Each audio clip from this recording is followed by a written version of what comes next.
Last time? अरे response मांगता है बॉस।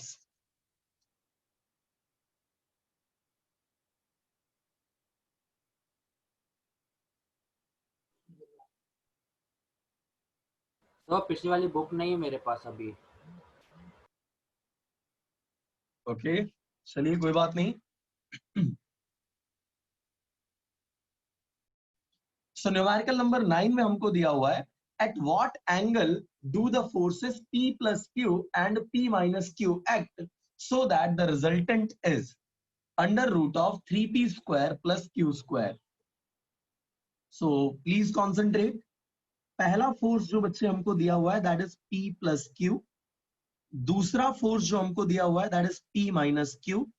इन दोनों के बीच का एंगल कितना होगा यानी थीटा कितना होगा, that is what we want to calculate.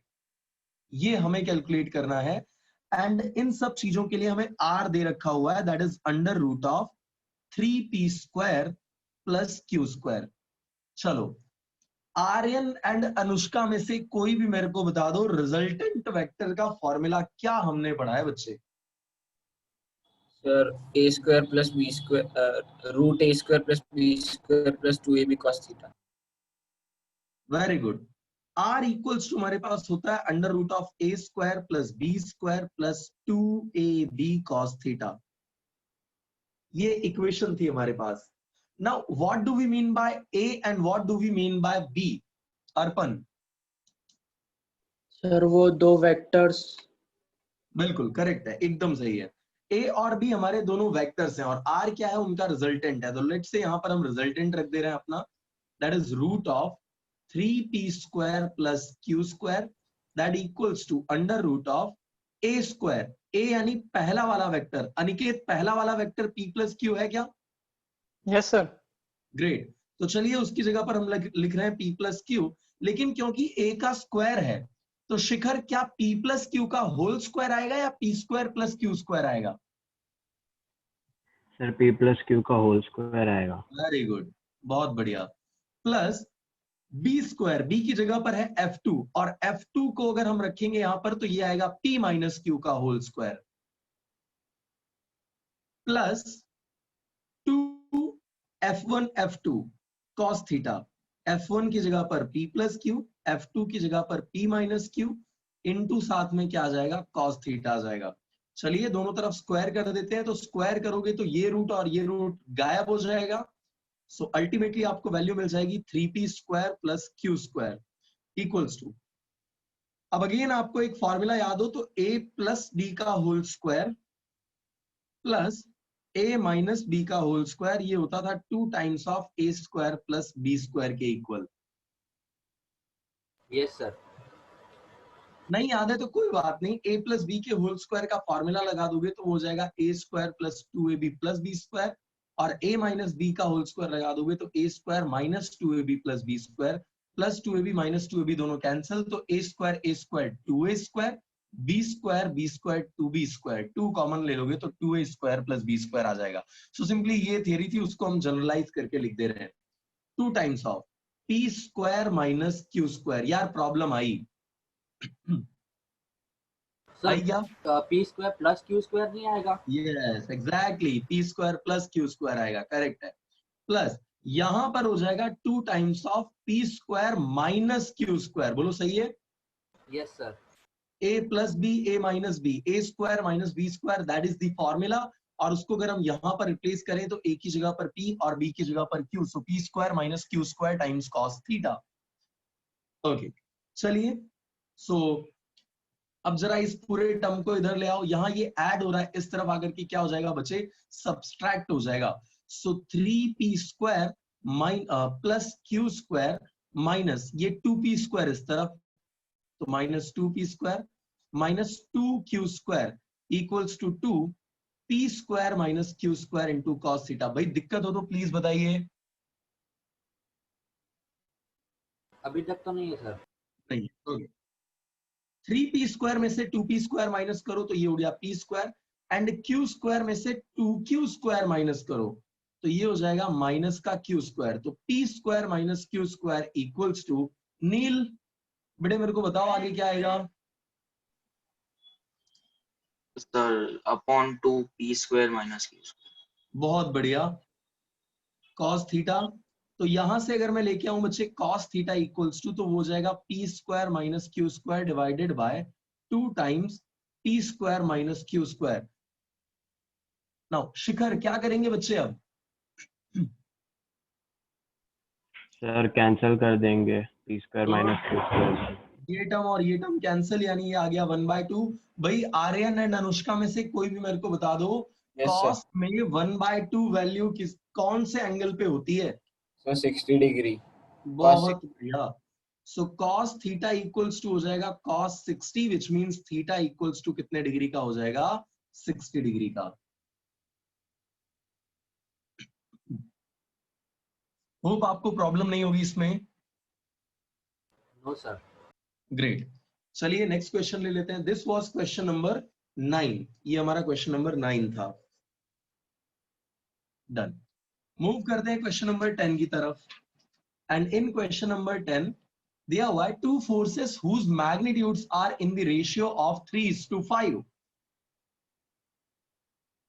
So magnitude जो हमें दे रखा हुआ है वो 3:5 में दिया हुआ है। तो लेट्स से वो दो फोर्सेस हम जो एज्यूम कर रहे हैं, they are A and B, और A एंड B के मैग्नीट्यूड का रेशियो 3 और 5 पे है, 3:5 में है। सर से अरे स्किप कर सकते हैं सर, क्योंकि ये एग्जांपल में भी दिया है। दिया हुआ है। गुड, बहुत बढ़िया, थैंक यू। सॉल्व कर लोगे फिर बाकी सारे?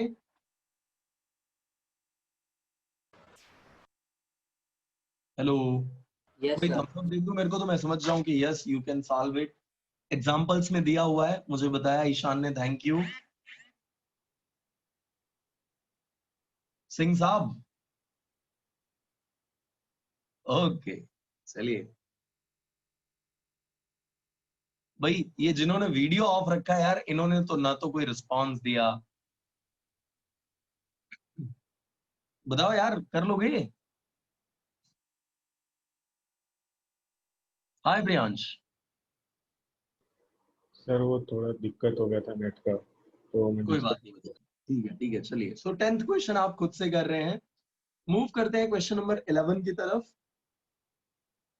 And in question number 11 it is given a motor boat is racing towards north at 25 kilometre per hour. आज आर्यन नहीं दिख रहा है, अनुष्का क्या हुआ?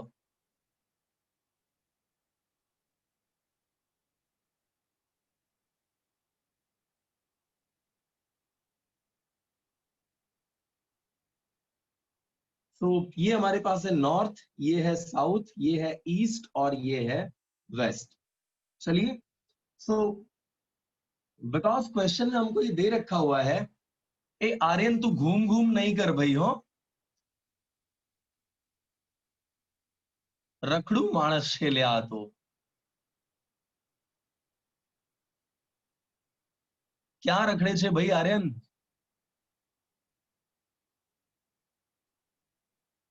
कुछ बोल भी नहीं रहा है, कोई नहीं, चलो देखो। सो बताया हुआ है हमको मोटर बोट जो है वो नॉर्थ की तरफ 25 किलोमीटर पर आवर से जा रही है। तो चलिए इसको हम ड्रॉ कर देते हैं इस तरफ। ये है बच्चे हमारी मोटर बोट, जिसकी वेलोसिटी हमको दे रखी है, और उसको हम रिप्रेजेंट कर रहे हैं वीबी से, 25 kilometre per our. And the water current in that region is 10 kilometer per hour in the direction of 60 degree east of south.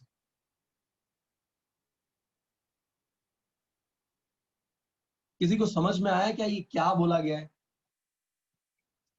60 degree east of south. I'm giving you 30 seconds to respond. मेरे को बताओ ये क्या कहना चाहता है इससे? Sir south से 6 से डिग्री का इंक्लिनेशन होगा ईस्ट की तरफ।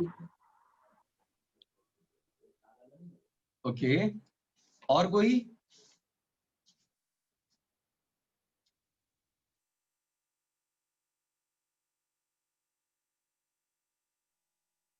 भाई रिस्पॉन्ड करो यार, मजा नहीं आएगा ऐसे तो। तो हम लोग साउथ से ईस्ट की तरफ जाएंगे तो 60 डिग्री बनाएगा वो एंगल। चलिए तो मैं आपको बताता हूं क्या कंडीशन। ठीक है, थैंक यू।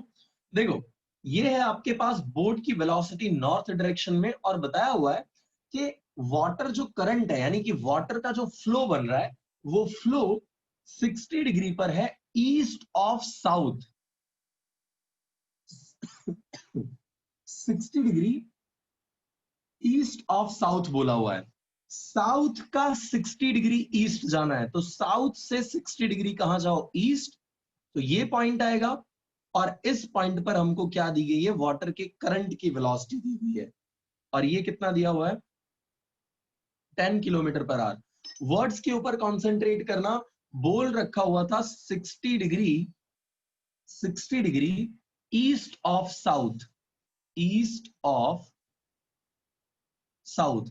तो ये ईस्ट ऑफ साउथ का मतलब क्या है, जाना आपको ईस्ट की तरफ है, और कहां से, साउथ से। साउथ से ईस्ट की तरफ जाना है, और कितने डिग्री का एंगल बनाना है, 60 डिग्री का। तो मैं साउथ से ईस्ट की तरफ ऐसे जा रहा था, और कितना मैंने एंगल फॉर्म कर दिया बच्चे, 60 डिग्री का। क्लियर है क्या सबको? Yes sir. ग्रेट। अब ये हमको मिल चुका है, हमको निकालना है इसका रिजल्टेंट। क्या निकालना है, रिजल्टेंट निकालना है। तो चलिए, ये आपका पहला वेक्टर, ये आपका दूसरा वेक्टर, तो इस पर हम अप्लाई करते हैं पैरेललोग्राम का लॉ। तो इसके पैरेलल एक लाइन आप यहां बनाओगे जो वीसी के मैग्नीट्यूड के इक्वल होगी, और इसके पैरेलल एक लाइन आप यहां पे ड्रॉ करोगे जो इस वीबी के पैरेलल होगी, और इन दोनों को ज्वाइन जब आप कर दोगे तो ये आपका क्या आ जाएगा, रिजल्टेंट। अरे यार नहीं आया,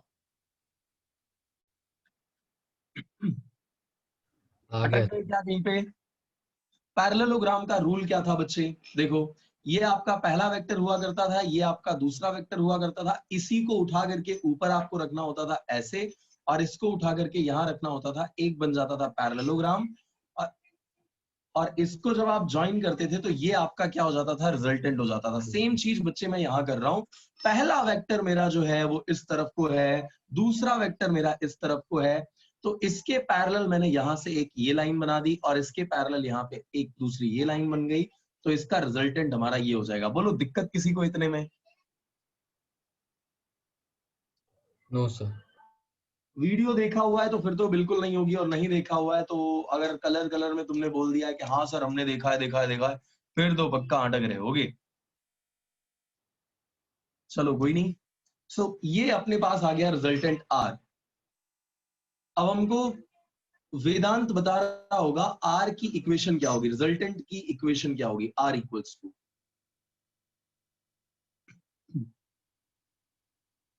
वेदांत।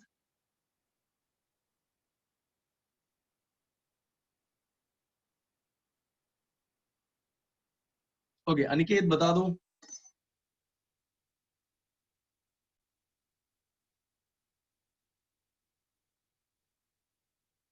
चलिए तो मैंने लिख दिया यहाँ पर, पहले वेक्टर का स्क्वायर प्लस दूसरे वेक्टर का square plus 2 into first and second vector का मल्टीप्लीकेशन इंटू कॉस थीटा, ये अपने पास इक्वेशन होती थी, ये हमने यहाँ पर रिप्लेस किया। वीबी की वैल्यू हमको दे रखी हुई 25 किलोमीटर पर आवर, और वीसी की वैल्यू हमको दे रखी है 10 kilometre per our. Values replace कर दो जरा यहाँ पे।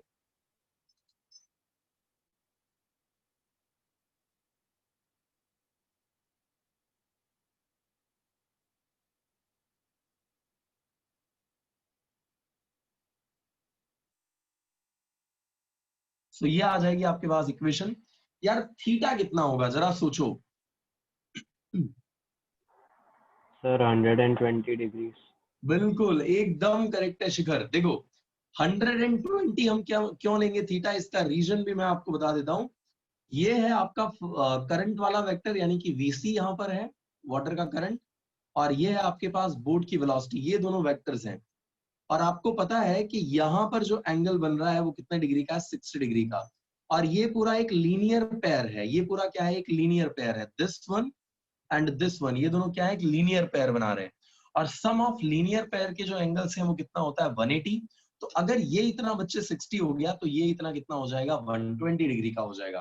दैट्स वाई यहाँ पर हम थीटा की जगह पर कितना लेंगे, 120 डिग्री। चलिए रिप्लेस कर देते हैं, कैलकुलेट करते हैं। So this is going to be under root of 625 plus 100 plus ये 250 into 2 500 into cos 180 120 and cos 120 की वैल्यू क्या होती है -1/2। डू रिमेंबर दिस, आपको पता ही होगी, मैथ्स में आपने खास करके इन सब चीजों को बहुत डील किया होगा, so I am not going in much detail for this. cos 120 की वैल्यू -1/2, रिप्लेस कर दो, आंसर तैयार है। Under root of 625 plus 100 725 plus 500 into -1/2। जब आप कैलकुलेट करेंगे इसको तो आपका आंसर आ जाएगा almost 22 kilometre per our. Give me a thumbs up अगर समझ में आ गई है तो।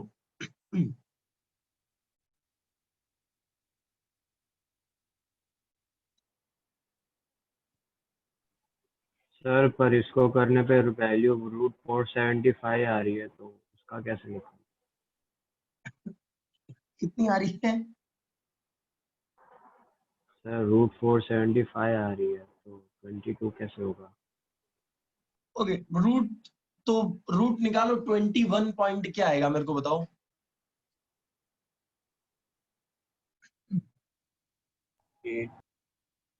यस, तो 21.8 आ रहा है, विच इज ऑलमोस्ट 22 के एकदम नजदीक की वैल्यू है। ठीक है, अब आप 21.8 लिख देना, कोई नहीं यार, मैं तो राउंड फिगर में लिख रहा था सीधे।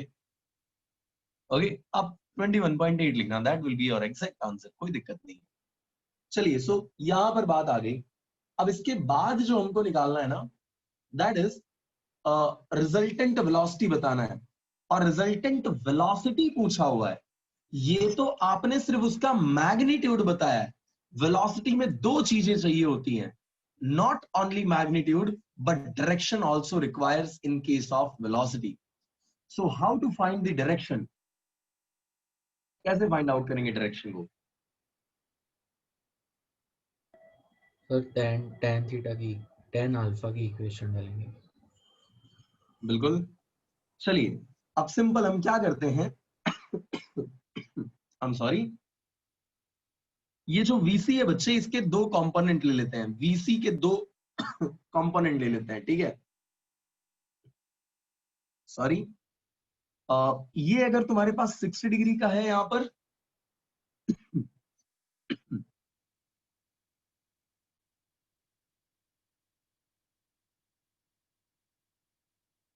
डायरेक्शन फाइंड आउट करेंगे, एंड फॉर दैट किसी को आइडिया है कुछ, क्या करेंगे डायरेक्शन फाइंड आउट करने के लिए? b sin theta by a plus b cos theta। Sorry बच्चे, ऑडियो आपका थोड़ा अनक्लियर सा आ रहा है। तो tan अल्फा वाला formula.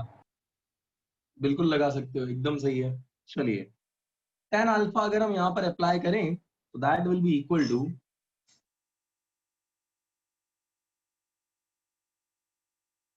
b sin theta divided by a plus b cos theta. ये हमारे पास tan अल्फा का फॉर्मूला था। अब इसमें b किसको लोगे और a किसको लोगे, that is the biggest question. b किसको लोगे और a किसको लोगे?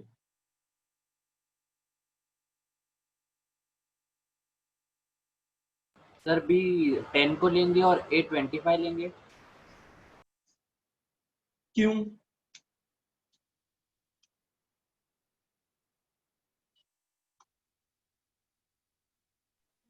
सर क्योंकि 10 के ही कंपोनेंट्स निकालने होते हैं ना हमें यहाँ पे, क्योंकि वो ही 60 डिग्री से एसोसिएटेड है, इसीलिए।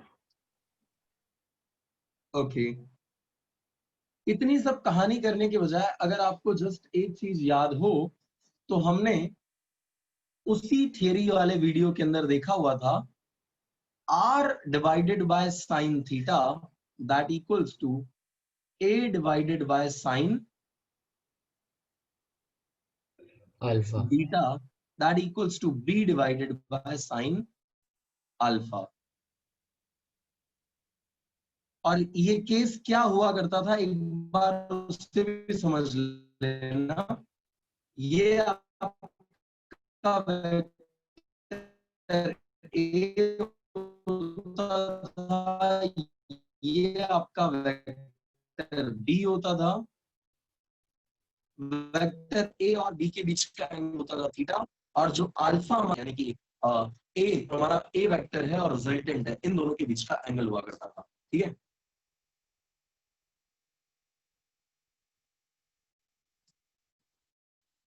Hello,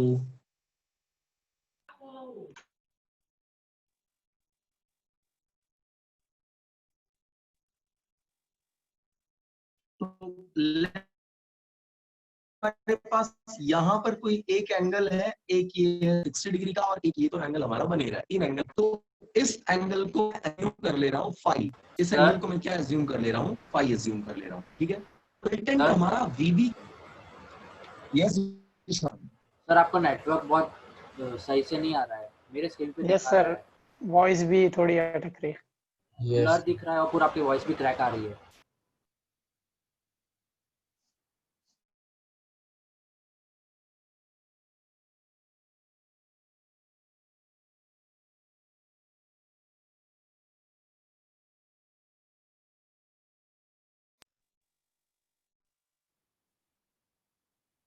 Is it okay now? Yes sir. Okay ठीक है, सॉरी। सो यहाँ पर एक एंगल तो आपको पता है ये 60 डिग्री का है, और ये एंगल हम एज्यूम कर ले रहे हैं फाई है। ठीक है, तो अगर इसके ऊपर मैं अपना लॉ ऑफ साइंस अप्लाई करूं, तो लॉ ऑफ साइंस को जब हम अप्लाई करेंगे तो that will be resultant divided by sine theta, R divided by sine theta, ये इक्वल हो जाएगा वीसी बाय साइन फाई के। एक्सप्लेन करते हैं क्यों। तो देखो यहां पर ये वाला जो आपका एंगल है दैट इज एंगल थीटा, ये है आपका रिजल्टेंट। तो R divided by sine theta equals to VC divided by sine phi, ये अपना फॉर्मूला हुआ करता था जो वीडियो में आपने देखा हुआ है। ठीक है, so we want to calculate the value of phi, phi को हमें कैलकुलेट करना है, इसको यहां भेज दो। So the equation is going to B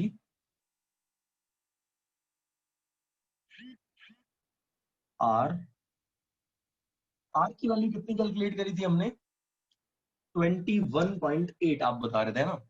सो इसकी जगह पर हम रख देते हैं 21.8। चलिए,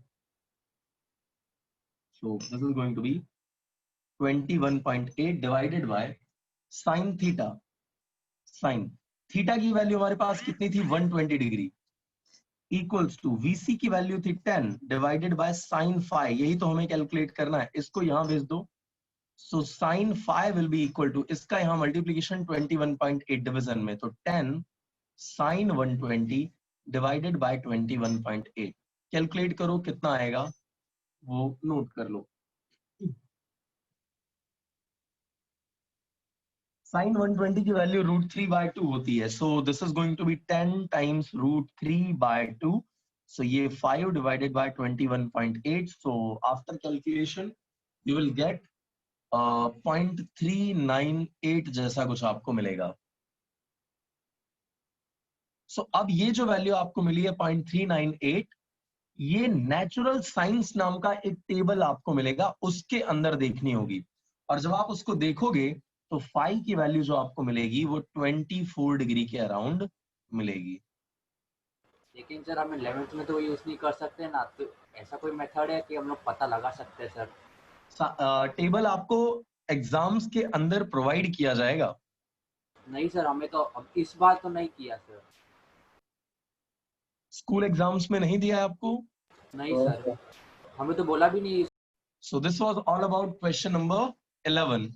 मूव करते हैं क्वेश्चन नंबर 12 पे, एंड दैट इज अगेन एक इंटरेस्टिंग क्वेश्चन है।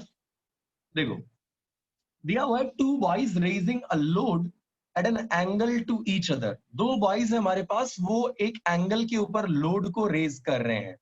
They exert forces of 30 Newton and 60 Newton respectively, and their effective pull is at right angles. Effective pull जो है यानी resultant जो है वो 90 डिग्री पर है to the direction of the pull of the first boy. What is the angle between their arms. अब यार क्वेश्चन जरा ध्यान से समझना. ये मान लो फर्स्ट बॉय है जो F1 जितना फोर्स हॉरिजॉन्टल डायरेक्शन के अंदर अप्लाई कर रहा है, और जो रिजल्टेंट हमको बताया हुआ है वो बताया हुआ है कि इस फर्स्ट वाले बॉय के अप्लाइड फोर्स से परपेंडिकुलर है, तो ये उससे परपेंडिकुलर हो गया रिजल्टेंट R. तो दूसरा फोर्स कहां होगा? दूसरा फोर्स इसके अंदर तो हो नहीं सकता है, पक्की बात है इसके बाहर होगा. यस और नो? Yes sir. यानी कि दूसरा वाला जो हमारा अप्लाइड फोर्स होगा दूसरे बंदे का, वो कुछ इस तरीके से हो रहा होगा. आ रही बात समझ में?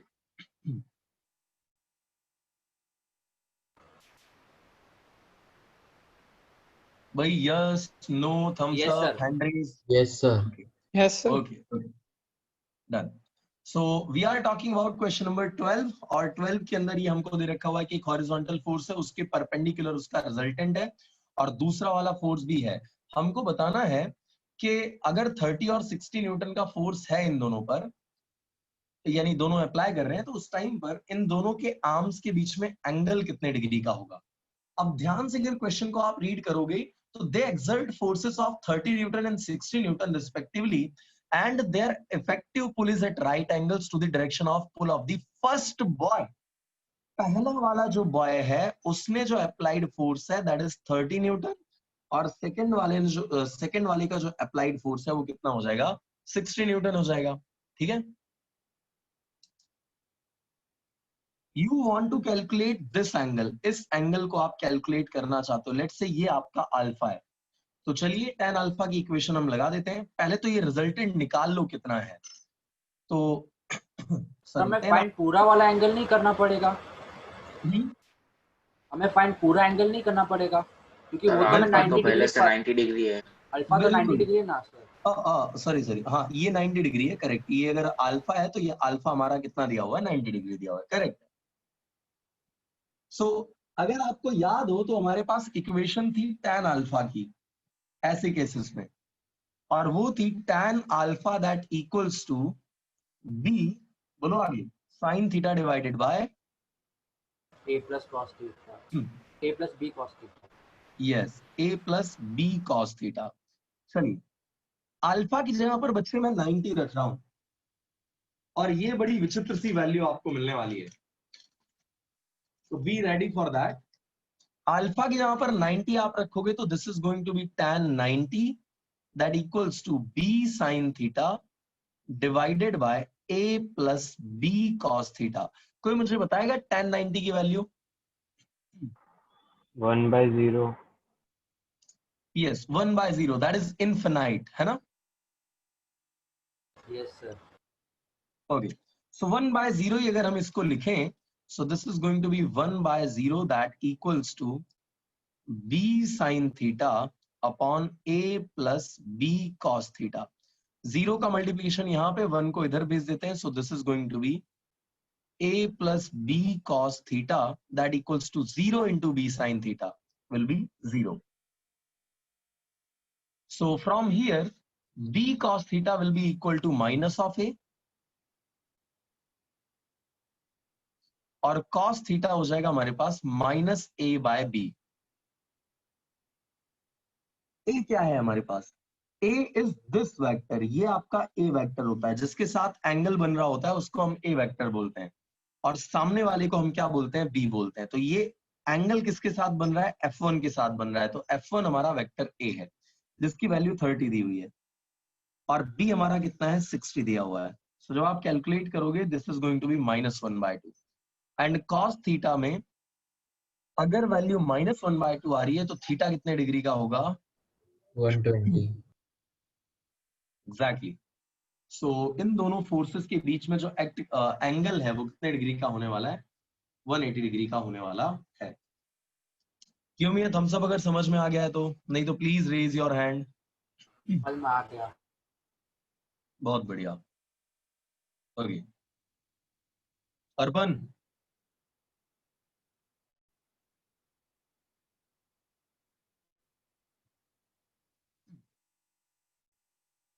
डन. सो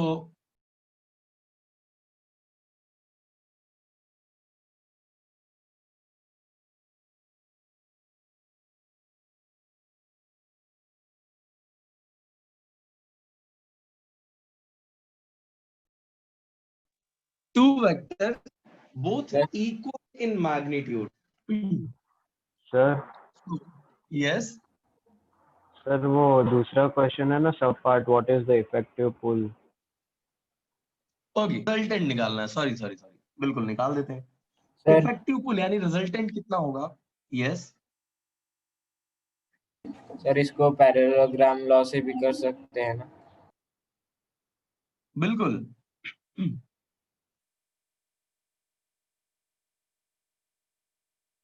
इफेक्टिव पुल निकालने के लिए हम क्या करेंगे? रिजल्टेंट इक्वल टू ये अपनी इक्वेशन लगा देंगे. पैरेललोग्राम इसमें भी क्रिएट हो जाएगा. देखो कैसे, कुछ इस तरीके से. तो आप इन दोनों को ज्वाइन करोगे तो यहाँ पर ये हो जाएगा इसका डायगोनल, और ये दूसरा वाला, यानी ये अगेन एक पैरेललोग्राम जैसा शेप आपको मिल रहा होगा. तो उसमें आपको रिजल्टेंट निकालने का फॉर्मूला पता ही था, r equals to root of f1 square plus f2 square plus 2f1 f2 cos theta. Theta की वैल्यू मिल चुकी है, f1 पता है, f2 पता है, रिप्लेस कर दो. 30 का स्क्वायर प्लस 60 का square plus 2 into 30 into 60 into cos 120. cos 120 की वैल्यू होती है -1/2. So this is going to be 900 plus 3600 plus 2 into 30 into 60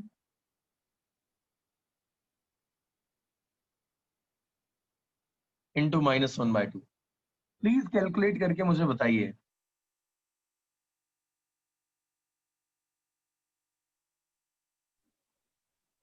root 2700.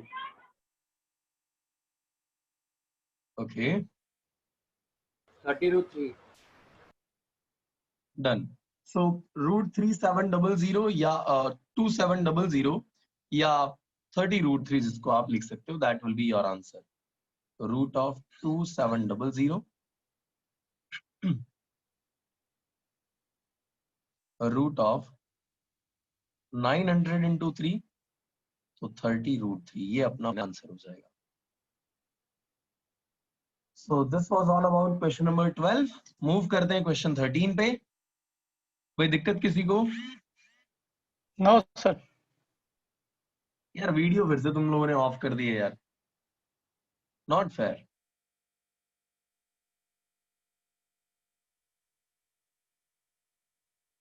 हाँ, cos 50 की वैल्यू क्या होती है?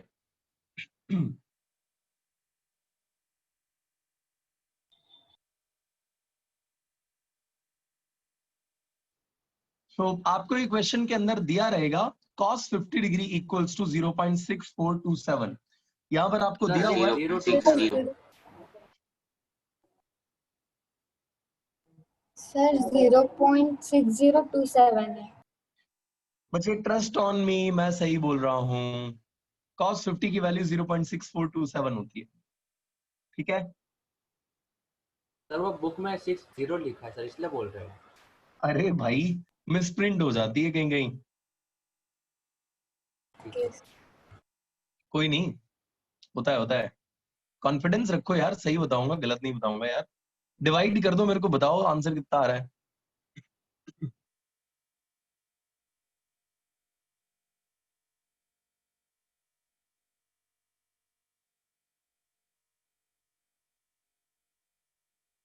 — 77.8 समथिंग कुछ आना चाहिए. क्या आ रहा है बताओ?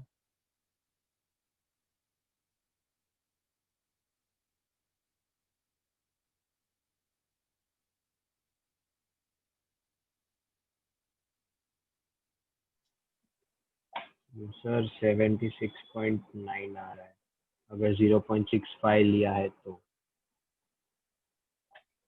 ओके, 76.9 आ रहा है. ठीक है, अब ये पूरा अगर लेके डिवाइड करोगे तो जो भी आएगा वो आपका एक आंसर बन जाएगा. सो रिजल्टेंट फोर्स जो आपका है बच्चे, वो मतलब ये जो फोर्स आपने अप्लाई किया था वो कितने न्यूटन का होगा? ऑलमोस्ट 77 न्यूटन के अराउंड होगा. So let's say this is almost equal to 77 newton. इतना फोर्स हमने अप्लाई किया होगा. बताया हुआ इसका वर्टिकल कंपोनेंट निकालो. तो ईशान मेरे को बता दो बच्चे, वर्टिकल कंपोनेंट क्या होगा इसका?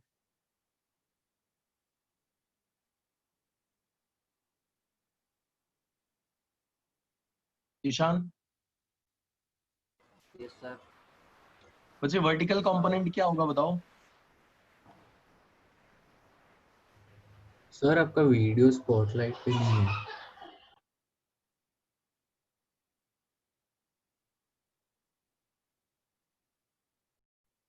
चलिए, तो वर्टिकल कंपोनेंट ईशान मैं आपसे पूछ रहा था क्या होगा बच्चे? f sin 50 होगा, 50 डिग्री का एंगल दिया हुआ है, तो ये f cos 50 हो जाएगा इस तरफ, और ये हो जाएगा f sin 50, और यही इसका वर्टिकल कंपोनेंट होगा। बस रख दो वैल्यू, f की वैल्यू आपके पास 77 एंड sin 50 की वैल्यू आपको क्वेश्चन में दे रखी है 0.7660। कैलकुलेट कर लीजिए, जो आएगा वो आपका क्या हो जाएगा, आंसर हो जाएगा। यस भाई sir. Give me a thumbs up अगर समझ में आ गई है तो बात इसमें।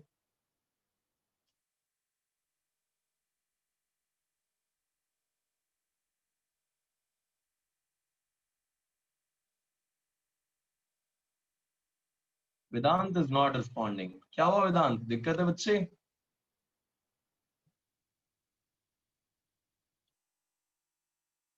चलिए कोई नहीं। So this was question number 4। Moving on to the question number 5। Question number 5 में हमको दिया हुआ है find the angles between vector A and vector B, और वेक्टर ए हमको दे रखा है ए vector equals to I cap plus 2 J cap minus K cap, and B vector equals to दिया हुआ है minus I cap plus J cap minus 2 K cap. ये अपने को दे रखा है, ठीक है। तो अगर आपने वीडियो देखा होगा तो आपको डॉट प्रोडक्ट उसमें बताया गया है। तो मुझे आप बताइए ए डॉट बी किसके इक्वल होता है? A B cos theta. ax bx plus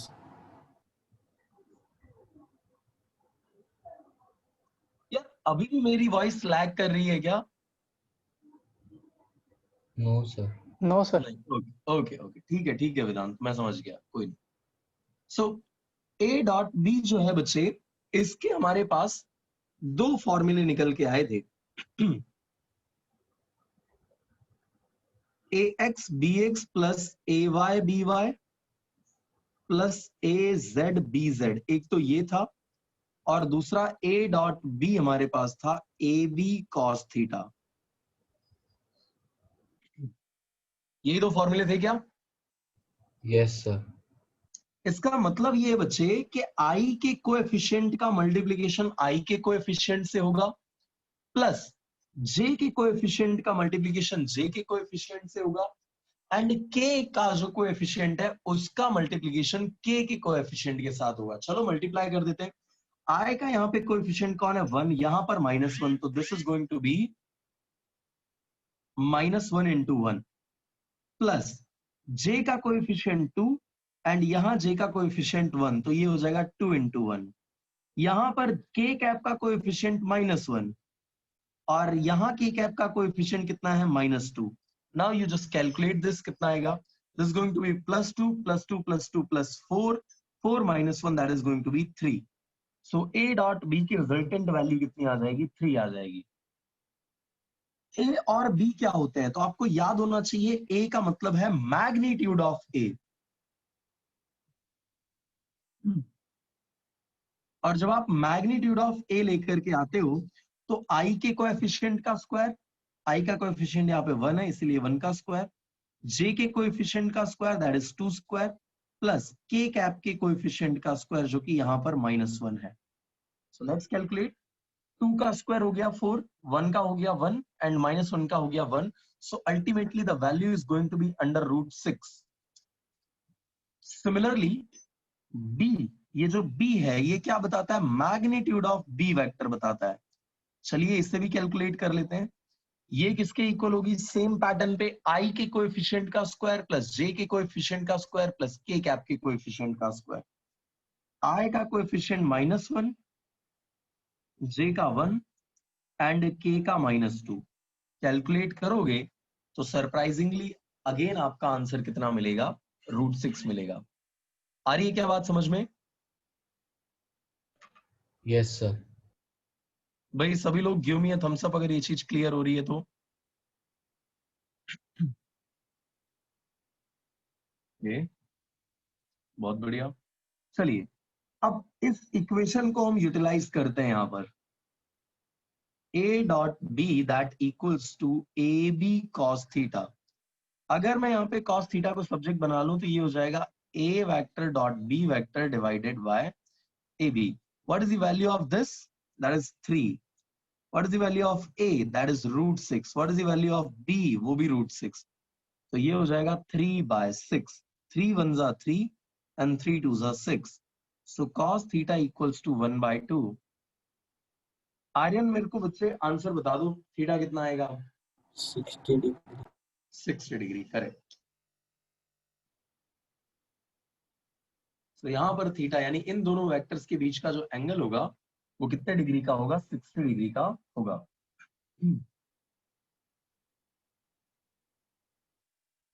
Is it clear to everyone? Yes, sir. Yes, Arpan.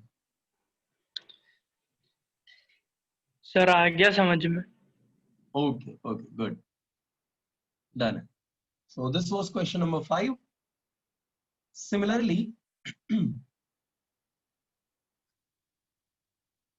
next question के अंदर, that is question number 6. मैं आपको हिंट दे दे रहा हूं, सॉल्व आपको अपनी तरफ से करना है।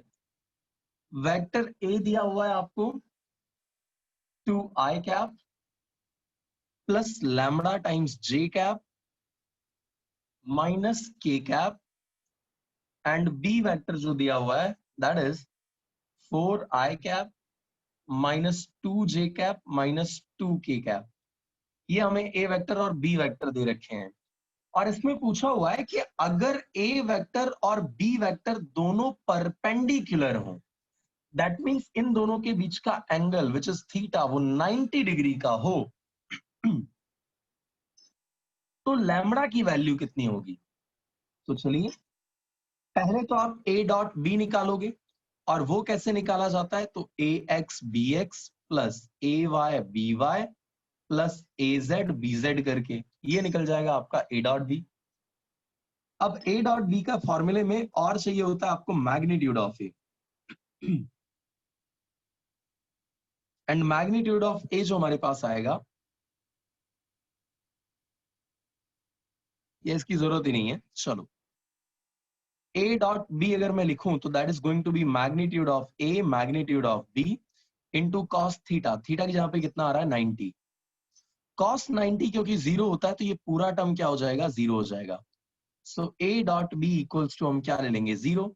ए डॉट बी आप यहां पर निकाल के रखोगे, और ये जब निकाल के यहाँ पे वैल्यू रिप्लेस करोगे और जीरो के साथ में आप रिप्लेस कर दोगे तो लैम्बडा की एक वैल्यू निकल के आएगी। किसी ने सॉल्व कर लिया क्या इतना पार्ट? Yes sir. सर पूरा? हाँ पूरा मतलब। Yes sir. Oh great. कितना आ रहा है आंसर? 5। गुड। तो मैं भी एक बार आपको बता देता हूँ क्या करेंगे। देखो 2 into 4 that is going to be 8 ax bx में a dot b equals to 2 into 4 that is 8 lambda into -2 यानी -2 lambda and -1 into -2 that is going to be +2। ये a डॉट b आ गया, एंड इसके इक्वल हम क्या ले लेंगे? 0। सो this will look like 8 plus 2 that is nothing but 10 equals to 2 lambda, which implies that lambda equals to 10/2 which is 5. Give me a thumbs up अगर समझ में आ गया है तो आपको क्वेश्चन।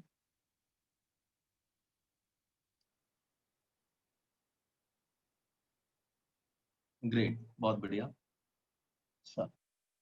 सो